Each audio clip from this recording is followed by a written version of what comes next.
Et les mafieux, ils en profitent parce que ça leur donne de l'importance d'aider des ordres. Voilà. Les mafieux, ils jonglent d'opportunité en opportunité. Ils vont là où va le vent, quoi. Parce que... Ils vont là où maintenant, c'est la différence des réseaux focards qui servaient la France pendant la guerre froide. Un président africain, il basculait du côté de l'Est ou de l'Ouest. Et il y avait des réseaux qui faisaient en sorte de le maintenir dans les réseaux de l'Ouest. Mais le pacte de Varsovie, les réseaux de l'Est faisaient pareil. C'était de bonne guerre, je dirais. Maintenant, on n'est plus en guerre froide. Mais on commence à rejouer au même... qu'on n'y est plus, enfin, on voit à partir de ce qui se passe à l'Est actuellement qu'on elle n'était pas juste en sommeil. Il y a eu une parenthèse 90, puis là, on est reparti. Mais ça fait l'objet maintenant, ça fait l'affaire de tous les mafieux, quoi, qui en Afrique, la mafia française, et puis tout. Quand on dit mafia française, on s'aperçoit qu'au Cambodge, le cœur, quand j'ai été, était des Corses, autour d'autres Français, mais vous avez des Anglais, des Allemands, de tout. Puisque les pédophiles, ils n'ont pas de nationalité, quoi. Oui, ils sont de partout. Ouais. Ils en ont de partout, quoi. Donc ça, voilà, tout ça, l'actualité en ce moment, ça renforce un petit peu le business de pédophilie, de trafic, d'escroquerie, et les Templiers, ils jouent à ce jeu-là, quoi, en fait, indirectement. Ils jouent à ce jeu-là. Et donc, les Templiers, les associations templières, donc, sont très impliquées apparemment dans. Mais en France, elles ont pignon sur rue, ces associations templières. Mais ce sont des associations de l'an 1900. Voilà, des associations de l'an 1900. Alors on peut critiquer leur façon de mettre la cape avec la croix templière, etc. Mais c'est pas illégal. À partir du moment où c'est pas une société secrète. Et vous avez toutes ces associations, comme les associations de francs-maçons, qui sont immatriculées en préfecture. Ce sont les associations de l'an 1900 aussi. Loi 1900, exactement. C'est la même chose, finalement. Voilà. Maintenant, vous avez la franc-maçonnerie, à la limite, moi j'ai dit qu'ils étaient plutôt naïfs, qui se faisaient avoir. Les autres, c'est vraiment une volonté d'affirmer leur position religieuse face aux musulmans, quoi, en fait. Et plus ça ira, plus il y aura de Templiers, et plus ce sera les gens d'extrême droite qui vont se mettre dedans. En plus, oui, alors ils veulent faire revivre vraiment le choc des civilisations, mais c'est eux-mêmes qui initient ce choc-là, parce que choc des civilisations. Voilà, qu'est-ce qu'il nous dit Claude Ratignier? Saint-Jean de Jérusalem, Rhodes, ordre de chevalerie, martinisme. Je ne sais pas ce que... Non. C'est l'ordre de Saint-Jean, l'ordre écuménique de Saint-Jean de Jérusalem. D'accord.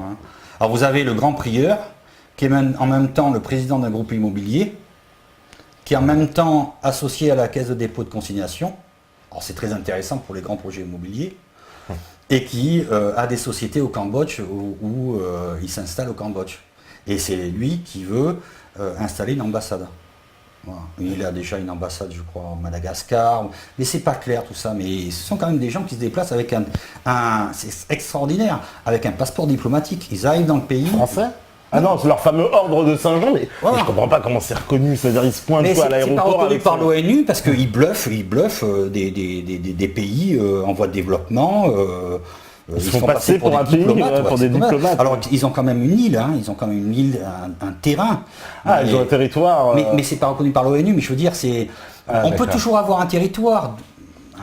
Nous, Méta TV, on va devenir comme ça, République autonome bientôt. Donc, mais ça, la mafia, elle aime ça. Elle aime ces gens qui fantasment, qui se donnent un objectif, une idéologie.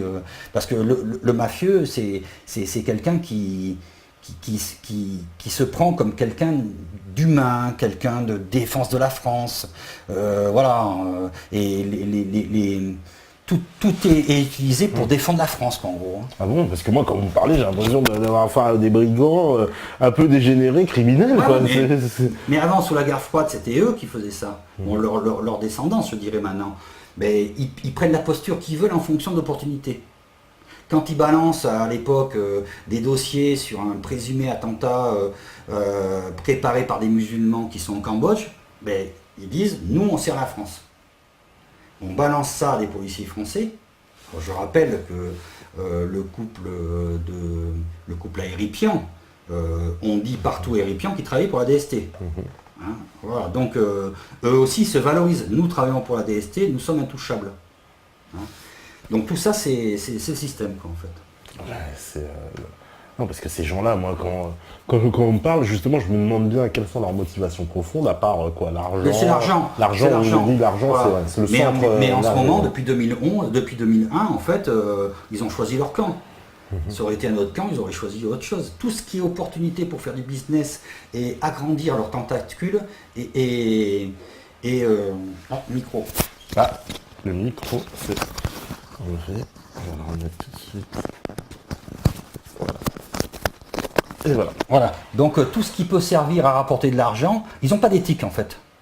Ouais, c'est fini la France, les réseaux focards, tout ça, c'est fini. Tout ce qui il n'y a sert pas de l'argent. d'éthique, et puis en plus, mais il y a une espèce de sauvagerie quand même, parce que vouloir enlever des enfants, voilà, avoir des rapports forcés, et puis aller jusqu'au meurtre, ça va très loin. Il y a eu un meurtre, avec un Français, c'est 4 enfants, il y a dans les 2 dernières années. Et ce Français-là, qui vivait en parfaite harmonie avec les Cambodgiens, ben, il se trouve qu'il a été guide pour un grand cinéaste qui a fait un film sur l'adoption d'enfants. Il a été tué. Vous voyez ? Il y a plein d'affaires comme ça en même temps où on découvre les dessous. Moi, j'ai travaillé sur le meurtre de Gilbert Jouve et un autre Français. Ils se déplacent au Cambodge en voiture, 2 Cambodgiens devant, eux ils sont derrière, et un pylône téléphonique tombe sur la voiture et les tue. Mais les 2 Cambodgiens n'ont rien. Vous voyez, quand vous regardez, vous avez plein d'affaires comme ça. C'est fantastique. Et vous avez un Corse qui travaillait pour Thomson, qui lui, très simplement, il m'a dit, moi je trouve des enfants pour les adoptants. Il trouve des enfants encore maintenant pour les adoptants, alors qu'il n'y a plus d'orphelins, pratiquement plus d'orphelins au Cambodge. Il faut être logique. Les pays qui sont en guerre, qui sortent de guerre, il y a des orphelins. Mais la guerre au Cambodge, elle est finie depuis belle lurette. Il n'y a plus d'orphelins. Les orphelins, les vrais orphelins, ils ont au moins 30 ans en ce moment. Alors comment se fait-il qu'on puisse encore adopter des orphelins au Cambodge? Alors, plusieurs orphelins. Il y a quand même des orphelins, c'est comme en France, il y a des orphelins. Mais ça reste une destination privilégiée pour adopter les enfants, ou essayer d'en adopter. Il y a des fois des lois en France qui interdisent tout ça, mais c'est cyclique. Il n'y a pas d'orphelins au Cambodge. Il y a le réseau familial qui fait, il y a toujours une tante, toujours une... Et pourtant, il y a des gens qui font du business. Alors un enfant trouvé, c'est entre 5 000 $ et 20 000 $. C'est en fonction de l'adoptant. Parce qu'ils étudient la solvabilité de l'adoptant. Ça peut être 20 000 $ pour un Américain richissime. Alors en plus de ça, ils passent un mois à l'hôtel, où ce sont des hôtels qui sont affiliés aux gens qui vont trouver des enfants. Voilà, donc tout est business. Tout est business. Tout est business. Mais ça, c'est vraiment, là, c'est du trafic d'enfants, quoi, clairement, en fait. C'est du trafic d'enfants. Des gens qui peuvent acheter des enfants, parce que là, on parle... Oui, c'est acheté, hein, bien sûr. Ouais, c'est ça, non, mais on achète un enfant, c'est ça. Ouais. On achète un enfant. Alors, il y a des fonctionnaires corrompus, ils attendent leur billet. Voilà, ouais. Et puis, il y a le Français qui... On le voit jamais, parce que c'est toujours un Cambodgien, hein. Ils sont très intelligents, hein, mais ça se fait comme ça. D'accord, mais ce qui fait vraiment froid dans le dos, c'est comment peuvent finir certains de ces enfants, quoi. Alors eux qui sont enlevés, ça fait vraiment froid dans le dos, quoi. Enfin, il y a beaucoup de gens qui sont choqués sur le chat. Alors, même si tous les francs-maçons ne sont pas méchants, il faut quand même se rappeler que la franc-maçonnerie est une religion satanique. C'est pas moi qui le dis, c'est Albert Pike. C'est Hakim qui nous dit ça.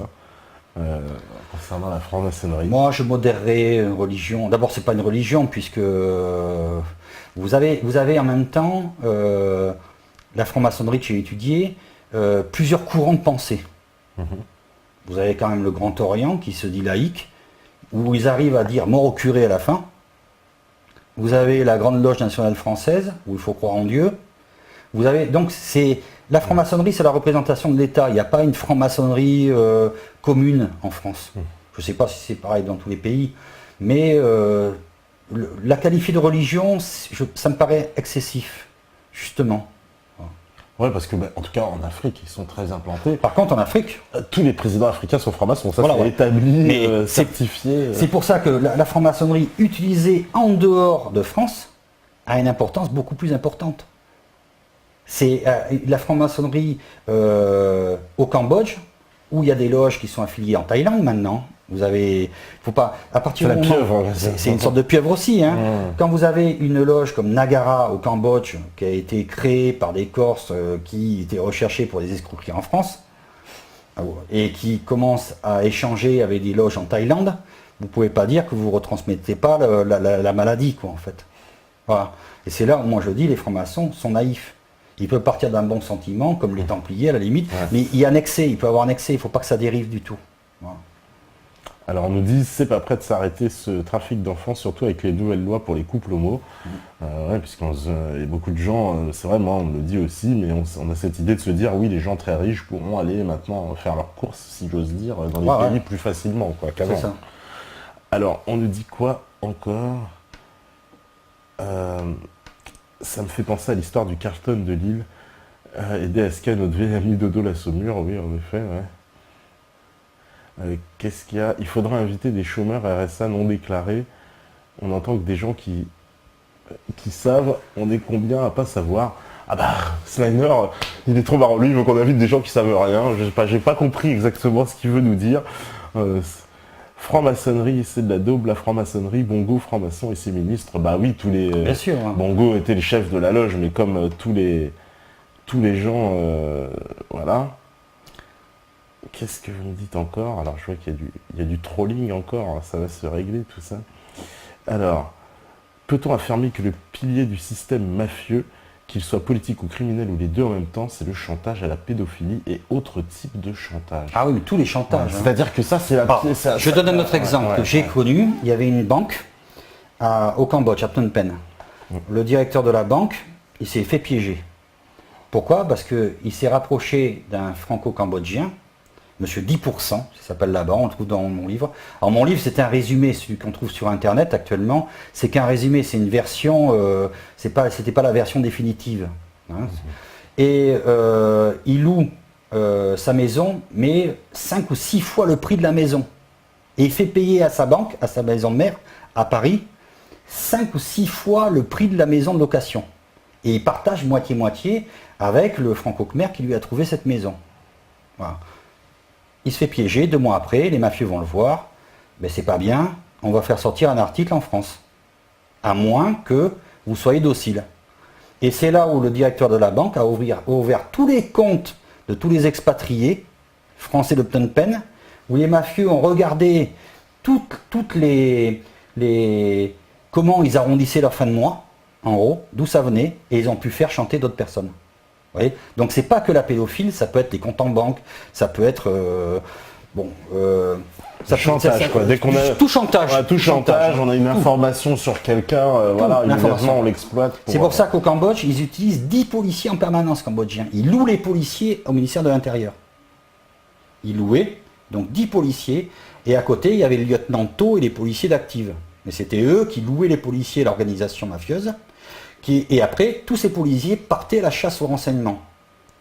Essayaient de trouver des cibles. Et quand ils en avaient trouvé une, le gars qui présente sa carte de visite, qui dit « Moi, je suis chef d'entreprise en France. Moi, je peux tout acheter. » Hop, ils se mettent dessus et le mec est foutu. Ouais. Mais s'il n'est pas pédophile, hein, comment ils peuvent l'avoir? Ah oui, en le piégeant aussi. En piégeant, il y a toutes sortes de piégeages. Hein. Ouais. Parce que ça, comme on dit, on peut mettre de la drogue dans un valise, le faire arrêter à l'aéroport à Phnom Penh et arranger l'affaire aussi. Mais on peut mettre de la drogue dans une valise pour montrer aux autres le pouvoir qu'on a de faire arrêter quelqu'un et le mettre en prison à vie.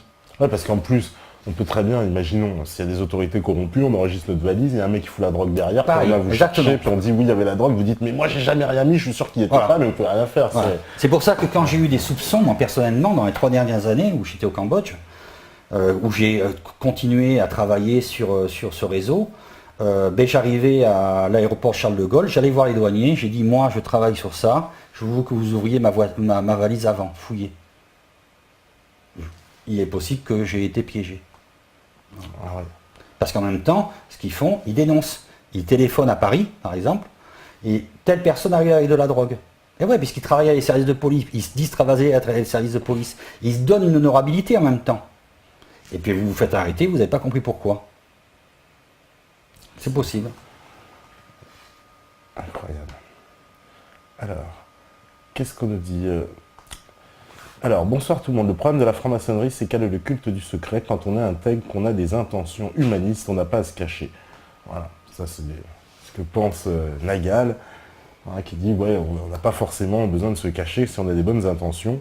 Alors Eurasien, il dit, Monsieur Mercier a-t-il fait des rapprochements entre ces enquêtes et les réseaux de trafic de drogue et le blanchiment opéré par la CIA et l'OTAN en Asie du Sud-Est? Ouais.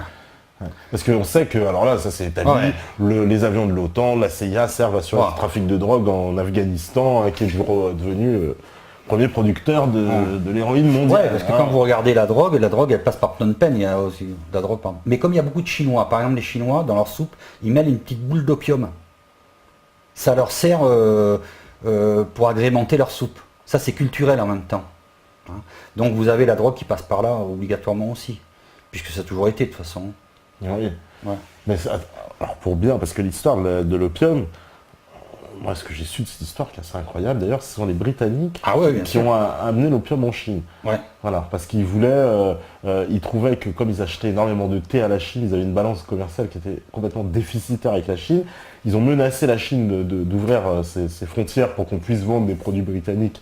L'empereur de Chine a refusé, il a dit mais non, mais on n'a pas besoin de vos produits, puis on a fait la guerre, la fameuse, on a été envoyé des canonnières, quoi. Ouais. La France, la Grande-Bretagne. Mais plus récent chez nous, on a quand même, la guerre d'Indochine, c'est 45 000 prisonniers français, 36 000 ont disparu. Il faut s'en souvenir. 36 000 sur les 45 000 Sur les 45 000 qui sont morts dans les camps de concentration Viet Minh. Avant 1954. De 47, en gros de 45 à 54. De 45 à 54. La bataille de Dien Bien Phu, en fait Dien Bien Phu, moi j'y suis allé aussi, c'est une intersection du trafic de drogue. Pourquoi les troupes françaises, en 1957, se sont mis dans cette cuvette? Oui, parce qu'il paraît que c'est une stupidité d'un point de vue militaire. Ah ben non. À la limite, il y a 11 000 prisonniers français qui auraient pu sortir et même combattre à la baïonnette. De l'autre côté, il n'y avait plus que des gamins de 15-16 ans qui étaient armés, parce qu'ils avaient éliminé tout le monde, les Français. Mais le militaire français, il est aux ordres, donc il se rend, et sur les 11 000, 8 000 ont disparu, sont morts. Voilà. Mais quoi qu'il en soit, Dien Bien Phu, c'est le croisement de la drogue. C'est pour ça que l'armée française s'est mise là, parce que le Viet Minh, il avait besoin de drogue aussi. Ah, parce qu'ils vendaient la drogue pour se financer. Voilà, on trouve encore des livres où on voit un adjudant français qui est chargé des plantations de drogue, jusqu'en 1954. Et le Viet Minh, le communiste, en fait, lui, c'est pas combattre le français, il voulait l'indépendance, d'après moi, pour les richesses du Vietnam. Les richesses du Vietnam, c'était la drogue. Et Dien Bien Phu, c'est la drogue. C'est pour ça que tous les Viet Minh sont arrivés dans cette cuvette pour déloger les Français. Et c'était une très bonne idée, quoi, en fait. D'accord. Donc la drogue était déjà au cœur du trafic, déjà, à de toute l'Indochine. Puisque je rappelle, en 1883, c'est Paul Doumer qui a créé la première fabrique d'opium. Et c'était la seule colonie où on arrivait à avoir un excédent budgétaire. Un excédent budgétaire, oui, c'est vrai. Voilà. On nous disait que c'était la perle de la France, la perle des colonies, évidemment. Ah oui, d'accord, je ne savais pas qu'il y avait le trafic de drogue derrière. Ça, on découvre des choses tous les jours. Alors, qu'est-ce que vous me dites? Le Pen père avait affirmé clairement être contre la franc-maçonnerie. Que pensez-vous du rapprochement, du changement de bord de sa fille? Peut-être un rapport avec le fait que l'on la voit partout, contrairement à son père.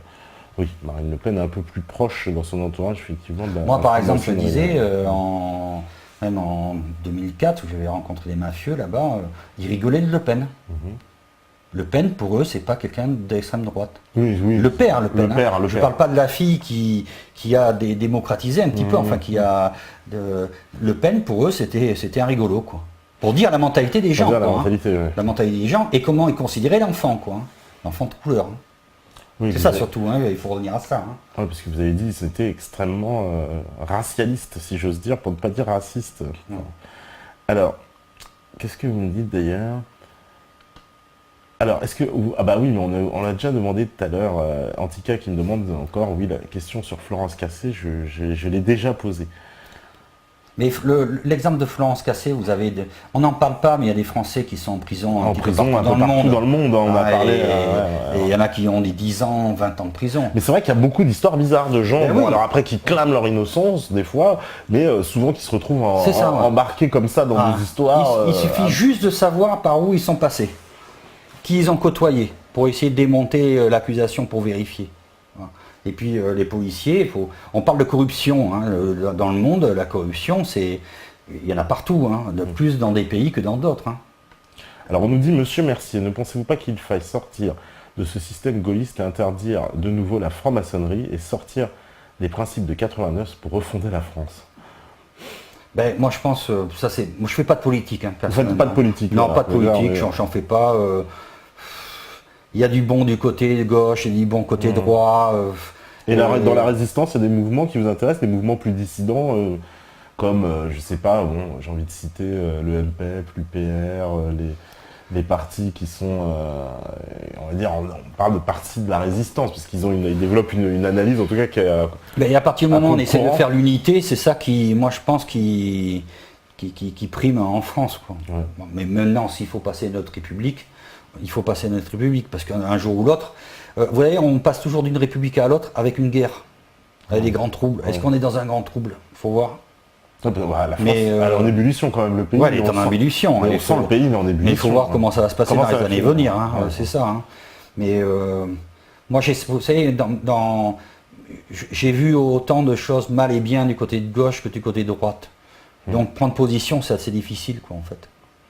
D'accord. Alors, on nous dit justement, et l'affaire Hamid Bliza, ça vous dit quelque chose? L'affaire Hamid Bliza. Non. D'accord, c'est une affaire en cours à Draguignan, des enfants qui ont dénoncé des faits de, oui, j'ai entendu parler. Pédophilie sur un juge, etc. Voilà, voilà, parler, le père de la personne incriminée, sa femme, donc ont porté plainte et ont tous été déboutés. Vous savez, je vais vous dire, quand il y a eu l'inspection de gendarmerie, c'est en 2005, et a enquêté sur l'affaire de pédocriminalité que j'avais lancée. Ils ont convoqué un juge, et le juge a confirmé que ce que j'avais dit était crédible et qu'il avait entendu pareil à pleine peine lors de son passage. Mais il n'a pas pris de mesures. Non, mais lui, il a été... Ben oui, mais... Nous, c'est ça qui nous... Si vous voulez, en France, quand vous portez pas plainte, la police fait pas suite. Imaginez-vous au Cambodge. Imaginez-vous au Cambodge. Vous pouvez même voir quelque chose. Qu'est-ce qu'on peut faire quand les autorités sont corrompues, quand etc. Vous ramenez ça en France, vous êtes traité de fou. Moi, on m'a demandé de passer sur un psychiatre une fois. Ouais. Mais comme Madame Borel. Madame Borel, on a failli autopsier au niveau psychiatrique son mari qui était mort, quand on regarde dans le dossier. Ah ouais. Ils ont fait une autopsie, c'est ils sont forts là. Ils voulaient, ils ont menacé pour étudier comment était son mari au niveau psychologique. Moi, on m'a dit, mais je suis ressorti tout à fait correct, mais on a essayé de me déstabiliser partout. Depuis 2000 où j'ai mis les pieds là-bas, ou il y a 3 dernières années où j'ai passé au Cambodge, on a essayé tout. Hein, tout. Parce qu'ils essayent, là, c'est une question, ça aussi qui revient, parce qu'on dit ils essaient de vous casser, et comment vous faites pour tenir le coup? Parce que, là, par exemple, vous avez des pressions. Je passe au tribunal de commerce pour pas avoir un téléphone portable, soi-disant, alors c'est un faux en plus, hein, à une société française qui emploie IMSIP, le fonctionnaire corrompu. Cette société française qui a écrasé un gamin sur la route entre Phnom Penh et Battambang et qui a fait un délit de fuite. Était au volant le directeur de cabinet qui s'appelle Samphi Pho, du ministre de la Justice cambodgien. Et il me trouve en ce moment que ça pour m'ennuyer. Mais c'est vrai que ça m'ennuie. Je dois payer un avocat. Depuis 2000, j'ai payé 20 000 euros d'avocat.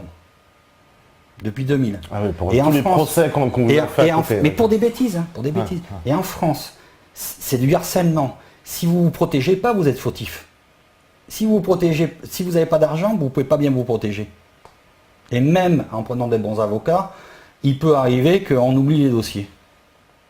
Bon, donc j'ai encore quelques petits soucis, mais c'est rien par rapport à ce qu'ils pourraient faire contre moi. Donc ils ne peuvent rien faire contre moi parce que je dénonce. Et en plus on dénonce, plus on est à l'abri. C'est ma façon de voir. Oui, c'est une façon un peu de vous protéger quelque part, donc d'exposer votre affaire. Parce que plus vous l'exposez quand même, plus quelque part on vous connaît, c'est une forme de protection un peu. C'est une forme de protection, effectivement. Ouais. C'est une forme de protection et puis c'est une forme de conviction à défendre en même temps. Ouais. C'est tout. Hein. Voilà. Moi, quand je vois que les gens, c'est la totale impunité, mais totale impunité. Parce que vous êtes au courant quand même aussi, j'imagine, les problèmes qu'on entend parler de ce genre de réseau en France, ici même. Bien sûr, ouais. Un réseau pédophile, d'affaires de magistrats corrompus, alors ces affaires de chantage en plus, on en a entendu parler par exemple dans l'affaire des enfants Roche qui dénoncent ce que leur père a subi à Toulouse dans l'affaire Allègre, où il explique, mais tout à fait ce que vous avez expliqué, puisqu'il disait, oui, j'ai participé à des parties fines, on avait amené des enfants, puis il y a des gens qui prenaient des photos avec des caméras, etc. Et ensuite, on vous tient, vous êtes terminé parce qu'on a tous ces documents sur vous, donc vous êtes obligé, même si un jour, surtout le jour où vous voulez peut-être vous révolter ou aller dans le sang, voilà. Même, on peut aller plus loin. La personne meurt, vous avez quand même des enfants qui veulent défendre l'image de leur père et tout, mais ils peuvent, on peut continuer le chantage. Ça dépend à quel niveau, mais on peut toujours tenir quelqu'un, même sur au moins une génération derrière, quoi. Vraiment... Vous voyez, tout ça, je l'ai appris de l'intérieur, quoi, de l'intérieur. Comme on parlait de satanisme ou de franc-maçonnerie ou de templier, moi j'ai assisté avec mon patron mafieux, quoi, à une initiation. On était habillés en noir, on avait mis des bureaux avec des bougies, on avait fait rentrer la personne, il avait lu un texte qui me semblait complètement incompréhensible, du vieux français, et il a juré de fidélité à Triangle Link, qui est devenu Solaris, dont la société existe toujours en France, hein, la société mère, hein, qui a totale impunité, où on trouve toujours celui qui a amené les caméras miniatures pour piéger les gens, qui vend toujours des caméras en France. Voilà. Donc ça a glacé le dos, quoi, en fait. Hein. Hein, quand on ne connaît pas... Ouais, parce que là... alors parce qu'après, là, ouais, même lui, par exemple, qui rentre dans ce genre de société, il est piégé aussi quelque part. Parce que le fait il avait donné 50 000 euros. 50 000 euros pour droit d'entrée, en liquide. Un truc extraordinaire. Hein. Un patron de casino, hein. Corse. Mais il s'était fait complètement piéger. Mais c'est quoi son intention? C'est quoi? C'est de l'affairisme? Pourquoi il rentre? C'est quoi sa motivation? Alors, c'était compliqué parce qu'il avait travaillé pendant 6 mois. Et moi, il m'avait dit, après les mafieux, tu vois, Mercier, celui-là, il peut tuer pour nous maintenant. Il avait travaillé pendant 6 mois. Donc, il était d'accord pour tout faire. Et il lui avait fait miroiter qu'il servait les services de renseignement et lui avait donné un grade de commandant. Avec pratiquement je sais pas, je suis persuadé qu'ils ont donné une petite carte service de renseignement français. Parce qu'il y a des gens qui ont de l'argent, qui sont mythomanes, qui n'ont pas pu faire ce qu'ils voulaient dans la vie, et puis ça leur permet de rêver, de servir à la France. Ça rachète une vie. Voilà, où ils sont blasés. Le gars, il avait 32 ans, il était blasé, il avait plein de pognon, il savait plus quoi en faire, il achetait des voitures de course dans le sud de la France. Ben, ça lui faisait plaisir, on voyait qu'il était heureux. Et je suis persuadé, alors qu'il m'a dit qu'il avait été interrogé par les renseignements généraux de l'époque sur cette affaire, il m'a dit, je suis allé le voir il y a 4 ans, hein, du côté du sud de la France, non, je m'en mêle plus, j'ai vu que c'était des baltringues, mais je suis sûr que c'est pas vrai. Parce que la manipulation mentale, elle va loin, quoi, en fait. D'accord. Et ils peuvent donc tenir tout un tas de gens comme ça. Voilà, on nous dit, le réseau du trou est-il encore en activité, notamment en France? Bah écoutez, ça, un réseau, c'est tellement tentaculaire. Imaginez-vous, en 2000, moi j'ai vu une quarantaine de pédophiles en 2 mois se faire piéger. Chacun devait ramener 10 pédophiles en tourisme. Voilà, c'est 2000, hein, je parle. Hein. Et là, je suis reparti au Cambodge. Comme je vous dis, les 3 dernières années, je les ai pratiquement passées au Cambodge. Entre le Cambodge et la France, c'est toujours pareil, quoi. Et en plus, ça s'est structuré. Ouais. Et quand vous écrivez maintenant, même maintenant, ils ont réussi à mettre le traducteur au poste clé. Quand vous envoyez une lettre, par exemple, pour vous plaindre des droits de l'homme, etc., c'est ce fonctionnaire corrompu qui la traite.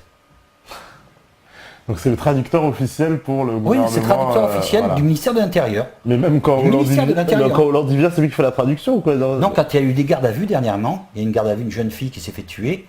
Au mois de janvier de l'année dernière, c'est lui qui a fait la traduction. Mais il faut savoir que le Khmer, même s'ils enregistrent la conversation au Cambodge, pour voir si on traduit bien, le Khmer a plusieurs significations. On peut toujours modifier un petit peu, arranger. Et vous avez, moi une fois j'avais pris une Khmer pour faire la traduction avec un général de police sur une affaire de meurtre. Et elle n'a pas voulu tout traduire, donc elle a biaisé la traduction, parce que c'était vulgaire. Voilà, mais c'est ça, quoi. Il faut le voir, il faut comprendre le Cambodge. Par exemple, tout ce qui est traduction sur le sexe, en fait, à la place de sexe, ça sera fleur. Parce qu'ils n'osent pas dire sexe. Vous voyez, ça sera fleur. Mais ça biaise toute la traduction, complètement. Et même si on est juste à la traduction, on peut quand même donner une signification qui est autre. Et le dernier garde à vue dont j'ai pris connaissance, ben, à côté, vous avez un Belge qui a été pratiquement accusé de meurtre d'une Française. Et vous avez à côté un directeur d'un groupe immobilier qui assistait à la garde à vue, ce qui est complètement illégal. Hein, et le traducteur qui faisait partie de ce groupe immobilier à 2000 $ par mois. Alors que les gens qui travaillent dans le textile au Cambodge sont payés à peu près 60-70 $. Lui il touche 2000 $ tous les mois du groupe immobilier, il va faire une traduction sur une garde à vue, et à côté, on a le directeur immobilier qui assiste à la traduction. Voilà. Ouais, ça fait froid dans le dos, on nous parle, c'est vrai que ça fait 2 fois qu'on nous dit, vous pouvez taper à la porte de Contre-Culture, ça se trouve, pour éditer vos livres et... c'est une bonne idée. Hein. Ouais. Parce qu'ils vous recevront certainement chaleureusement, sans problème. Et ben on arrive à la fin, je vois qu'il est minuit. Merci à vous de nous avoir suivis, tous ceux qui étaient sur le chat. Voilà, bon, il y aura des nouvelles règles, je vous préviens, sur le chat, des règles de modération qui vont se mettre en route, parce qu'on constate de plus en plus certaines dérives et certains excès, et qu'il va falloir prendre des mesures. Voilà, donc en tout cas, je vous en parle, mais on en parlera dans une libre antenne. Merci.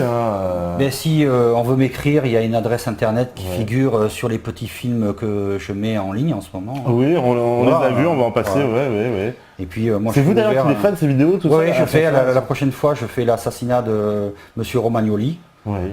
Je vais faire la corruption.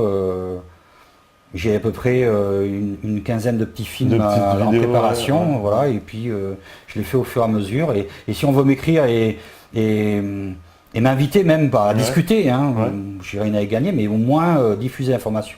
Moi je suis tout à fait... Donc vous avez un site internet aussi, on peut le rappeler? Non, j'ai pas un site internet, j'ai qu'une adresse internet, parce que de toute façon on me pirate des sites internet. J'ai pas besoin, Facebook, même pas, une page Facebook, rien, non, mais c'est systématique. Hein. Alors là, je peux rien tenter là. Hein. Ah ouais, d'accord. Vous êtes dans la cible, comme on dit. Quand j'ai édité mon livre, mon blog a duré 48 heures. J'ai rouvert notre blog 48 heures après. Ils ont été fermés tout de suite. Il n'y a qu'un site du Sénégal où on arrivait à mettre des informations. Mais après, il y a eu des commentaires qui ont été postés, parce qu'il n'y avait pas de modérateur, avec mon nom. C'est la contre-information en même temps. Voilà. Donc après, on ne savait plus qui c'est qui faisait quoi et qui c'est qui disait quoi. Puisque les gens, je suis Bruno Mercier, je vous dis ça, etc. Et puis après, c'est parti dans tous les sens. Donc ils sont tout le temps à l'affût derrière Internet, il n'y a pas de problème. Ils étaient derrière, ils ont suivi ce soir, il n'y a aucun problème. Là, c'est sûr. On a toujours quelques agents qui nous suivent, on les salue. Il paraît que, on a eu vent, nous aussi, de rumeurs comme quoi les services de renseignement s'intéressaient à Meta TV. Bon, ils s'intéressent à tous les médias indépendants, de toute façon, à ce qui paraît. Bon, ce soir, a fortiori, ils vous ont vu, dans cette prestation. Et en tout cas, merci. Mais merci de vous être intéressé au sujet. Merci à vous d'être venu. De toute façon, on continue à vous suivre, parce que on voit bien que c'est une affaire qui va encore durer. Tout n'est pas terminé. J'ai presque envie de dire, ça commence presque, parce que ce genre de dénonciations, elles sont de plus en plus nombreuses. Il y a de plus en plus de gens. C'est bien, c'est une prise de conscience et les gens n'ont pas peur, parce qu'il ne faut pas avoir peur, en fait. Hein. Non mais c'est ça, voilà, il faut ouvrir la parole, il faut vraiment... Complètement, et puis moi je pense que plus on en parle, plus on est protégé. D'accord. Ouais. En tout cas, le message est passé, parce que ça, c'est un sujet qui vous intéresse et aussi qui nous intéresse hautement. Et ces fameux réseaux pédophiles qui sont quand même une aberration et un scandale un jour sur lequel il faudra agir concrètement. Voilà. En tout cas, merci à vous tous, merci à la régie, avec Mikey, Stéphane, c'est le retour de Stéphane, il était en vacances, parce que tout le monde nous demandait, oui, mais oui, Stéphane, mais il était en vacances, voilà. Donc vous avez la réponse, les curieux, et puis on se retrouve demain, et ce sera Alain Escada, président de Civitas, qui sera avec nous. Voilà, et en tout cas, merci Bruno Mercier, merci à vous tous sur le chat, on se retrouve demain, merci à tous, parce que si vous écoutez ce message, c'est que vous êtes la résistance. À vous la régie. Merci.